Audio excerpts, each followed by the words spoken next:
Universel News Télévision, temps d'info.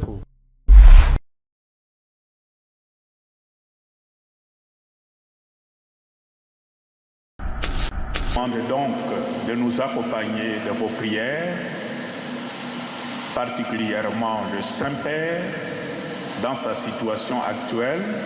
Nous savons bien que de là où il est, c'est lui qui interviendra plus efficacement pour nous.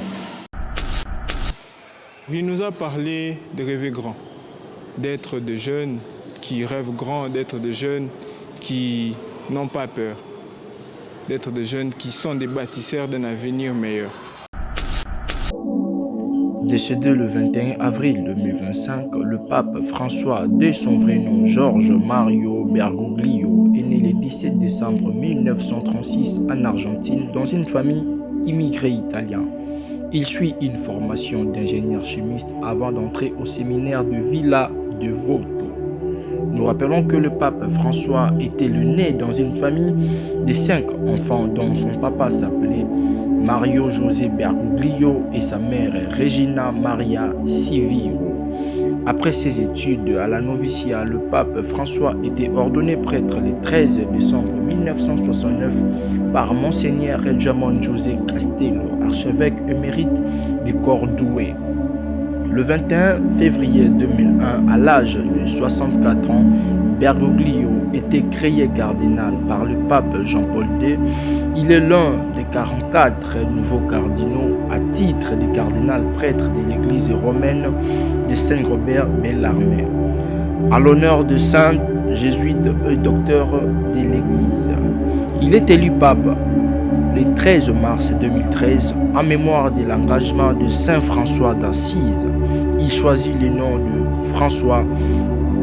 Nous rappelons que le pape François, qui est décédé le 21 avril 2025, il est le 266e pape de l'Église catholique.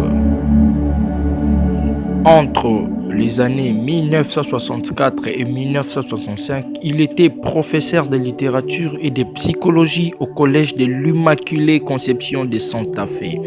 En 1966, il enseigne ces matières au collège Salvatore de Buenos Aires. De 1967 à 1970, il reprend des études de théologie à l'université de San Miguel et obtient son diplôme.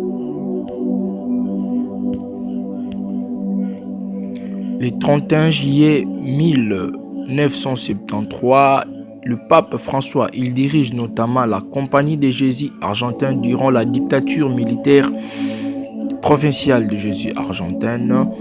Et puis le pape François, lucide de sa charge provinciale, il devient recteur de la faculté de la théologie de San Miguel, conflit avec le nouveau dirigeant de la Compagnie de Jésus. Là, en 1980 jusqu'en 1986, le pape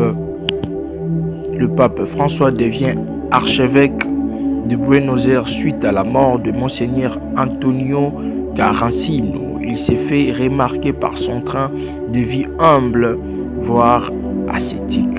C'est ça la vie du Sphinx, pape François.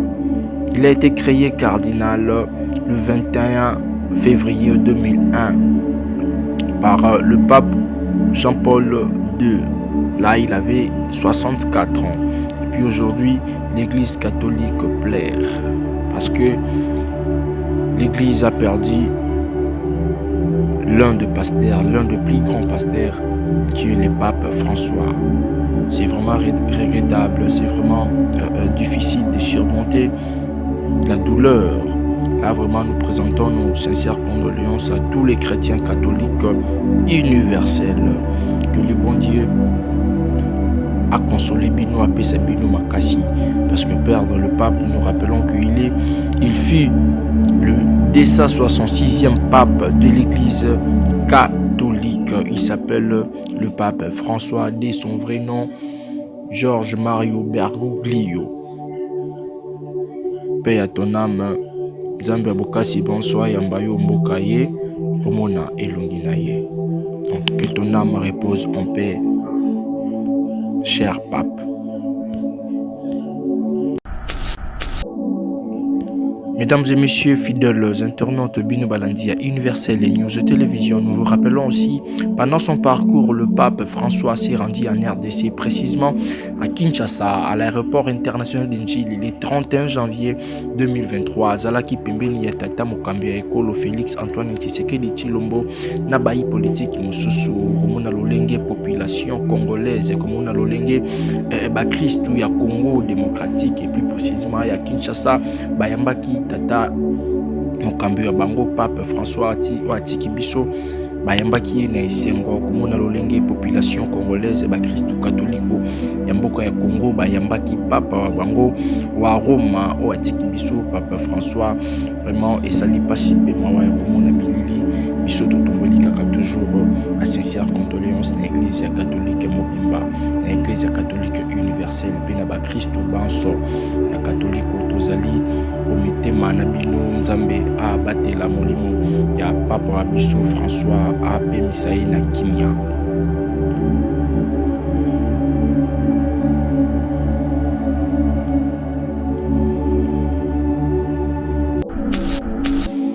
Il nous a parlé de rêver grand, d'être des jeunes qui rêvent grand, d'être des jeunes qui n'ont pas peur, d'être des jeunes qui sont des bâtisseurs d'un avenir meilleur. Je vous demande donc de nous accompagner de vos prières, particulièrement le Saint-Père, dans sa situation actuelle. Nous savons bien que de là où il est, c'est lui qui interviendra plus efficacement pour nous. Un pape qui a voulu, de le point de départ, ouvrir davantage encore l'Église vers les périphéries. On peut dire qu'il portait chaque fidèle, chaque chrétien, chaque homme de notre planète dans son cœur.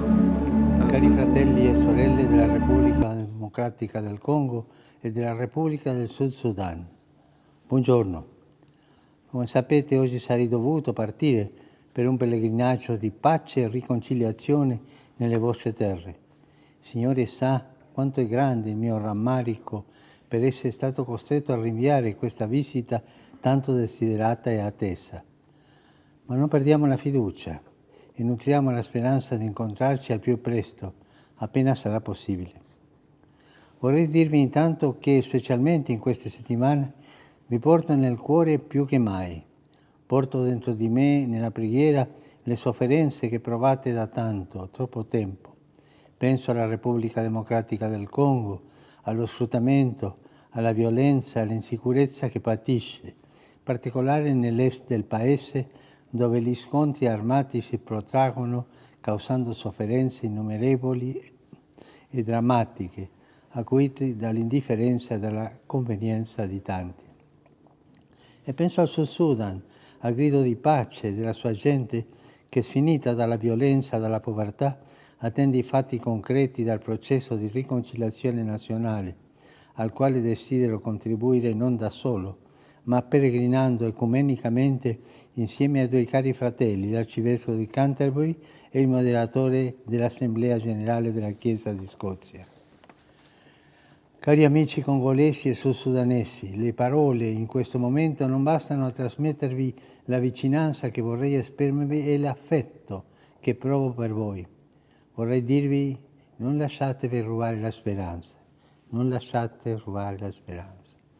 Pensate che voi siete tanto cari a me, quanto più siete preziosi e amati agli occhi di Dio, che non delude mai quanti ripongono speranza in Lui. Avete una grande missione, tutti, a partire dai responsabili politici, quella di voltare pagina per aprire strade nuove, strade di riconciliazione, strade di perdono, strade di serena convivenza e di sviluppo. È una missione da assumere guardando insieme al futuro, a tanti giovani che popolano le vostre terre rigogliosi e ferite, riempiendole di luce e di avvenire. Essi sognano e meritano di veder realizzati questi sogni, di vedere giorni di pace. Per loro in particolare occorre deporre le armi, superare i rancori e scrivere pagine nuove di fraternità. Vorrei dirvi ancora una cosa. Le lacrime che versate in terra e le preghiere che levate in cielo non sono inutili. La consolazione di Dio verrà perché Egli ha progetti di pace e non di sventura. Già d'ora, in attesa di incontrarvi, chiedo che la sua pace scenda nei vostri cuori e mentre cresce di giorno in giorno l'attesa di vedere i vostri volti, di sentirmi a casa nelle vostre vivaci comunità cristiane, di abbracciarvi tutti con la mia presenza e di benedire le vostre terre, la mia preghiera si intensifica, così come l'affetto per voi e per i vostri popoli. Di cuore vi benedico e chiedo anche a voi di continuare a pregare per me. Grazie di questo. Universel News Télévision, temps d'info.